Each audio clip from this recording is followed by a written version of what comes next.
বাংলা সাহিত্যের জনপ্রিয় কথাশিল্পীদের মধ্যে অন্যতম ছিলেন বিমল কর। আজ তার জীবনী ও সাহিত্যকর্ম সম্বন্ধে কিছু কথা বলবো। জন্ম ও শৈশব। বিমল কর জন্মগ্রহণ করেন 19 সেপ্টেম্বর 1921 সালে। ছোটবেলা থেকেই বই পড়া, সাহিত্য চর্চার প্রতি আগ্রহ ছিল প্রবল। লেখকের পিতার নাম জ্যোতিষচন্দ্র কর ও মাতা নিশিবালা কর। শৈশবকালে তিনি জব্বলপুর, হাজারিবাগ, ধানবাদ ও আসানসোলের মতো বিভিন্ন স্থানে কাটিয়েছেন। শিক্ষা: তিনি কলকাতা বিশ্ববিদ্যালয় থেকে স্নাতক ডিগ্রি অর্জন করেন। কর্মজীবন এবং সাহিত্যিক যাত্রা: 1942 সালে তিনি ARP-তে এবং পরে আসানসোলের মিউনিসিপ্যালে প্রোডাকশন বিভাগে কাজ করেন। সাংবাদিকতা: 1944 সালে রেলওয়ের চাকরি নিয়ে তিনি কাশীতে পরাগ পত্রিকার সহ সম্পাদক হিসাবে যোগ দেন।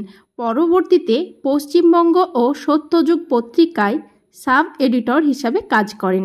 সাহিত্য জীবন: তিনি বাংলা সাহিত্যে উপন্যাস, ছোট গল্প, রম্য রচনা ও কিশোর সাহিত্য রচনার মাধ্যমে বিশেষ খ্যাতি অর্জন করেন।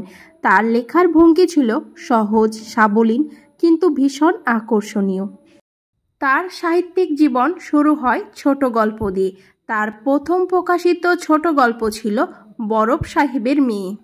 তার উল্লেখযোগ্য উপন্যাসের মধ্যে রয়েছে অসময়, যার জন্য তিনি সাহিত্য আকাদেমি পুরস্কার পান, বসন্ত বিলাপ, বালিকা বধূ, যা চলচ্চিত্র নির্মিত হয়েছে, যদুবংশ, ছুটি, কেরানীপাড়ার কাব্য ও ছায়া ও প্রেম, আধারে, খেয়াই, একা একা, নিরস্ত, সহভূমিকা এবং পূর্ণ অপূর্ণ।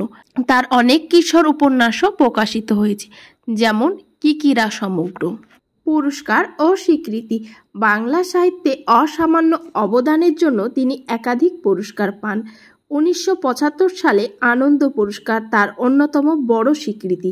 ব্যক্তিজীবন ও মৃত্যু: বিমল কর ছিলেন শান্ত, সাদাসিধে স্বভাবের মানুষ।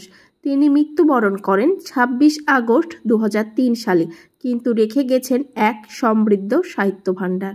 বিমল কর ছিলেন এমন এক সাহিত্যিক যিনি সাধারণ পাঠকের মন ছুঁয়ে যেতে পেরেছিলেন। তার রচনা আজও পাঠকের মুগ্ধ করে। বাংলা সাহিত্যের ইতিহাসে তিনি চিরস্মরণীয়।